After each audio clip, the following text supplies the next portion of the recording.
Thank you very much, Honourable Minister Trivlin, and of course to the UK for hosting COP26 and for the very insightful discussion we've had this morning. It's really an honour to join all of you in this very important event on gender equality and climate action. And it's been very inspiring to hear new examples of how to enable gender equality in the climate action.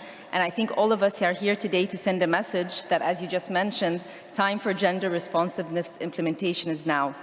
We are here at a critical historical moment, and there's urgent need to build momentum within our global community to amplify the voices of women and girls who are at the heart of climate impact. We've heard from all our panelists and discussants today that climate action is not gender neutral, it's not gender blind, and there is a disproportionate impact on women.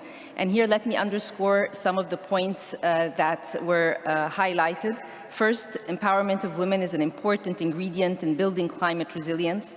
There is strong and mounting evidence at the country level that improving gender equality contributes to policy choices that lead to better environmental governance, whether through increased representation and voice of women within their communities, in society at large, and as we heard from many at a political level, and through increased labor participation.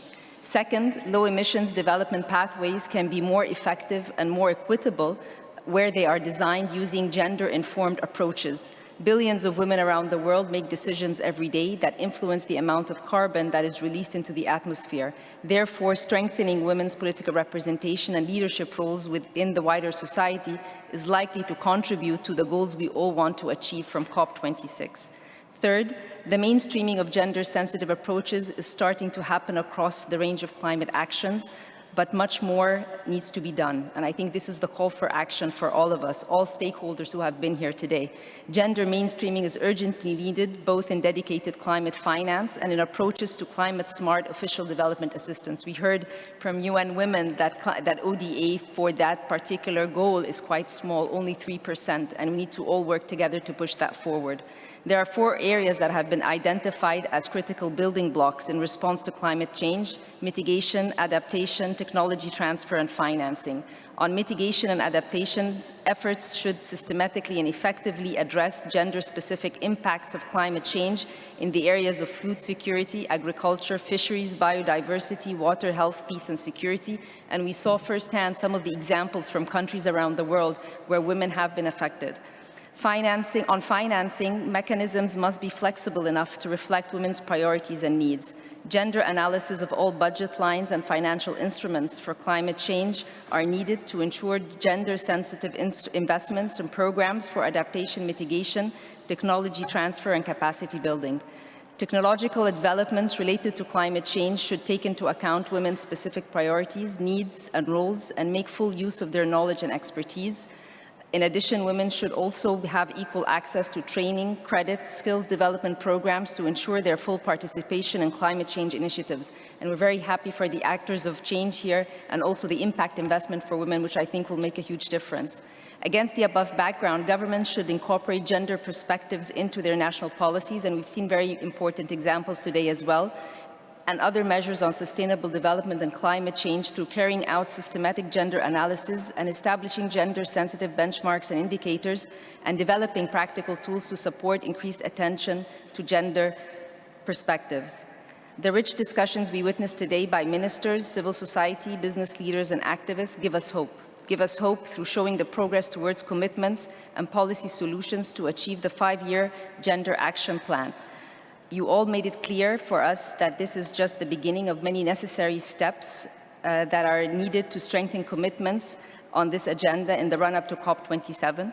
Additionally, strengthen support for developing countries to address gender-related action under Convention to address gender-related action under the Convention and the Paris Agreement, including in relation to the UNFCCC Gender Action Plan, must be a priority, where all stakeholders have been represented today and made this call. In this regard, I will take a minute to highlight Egypt's recent launch of its National Climate Change Strategy 2050 that took place last week here in Glasgow. The strategy is an integrated and comprehensive document that focuses on the social and economic aspects of climate action.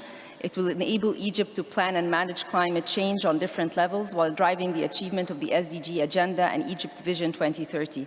It also addresses gender considerations and mainstreaming, acknowledging that women and girls are disproportionately impacted by climate change, and builds on lessons learned through the implementation of the National Strategy for Gender Mainstreaming and Climate Change in Egypt that was launched in 2011. The national strategy recognizes the diverse roles, needs, and contributions of women, puts at the forefront of national development plans the role of women, and sets out to transform social norms, institutional structures, and national capacity by recognizing inclusion and gender equality as key components of sustainable development.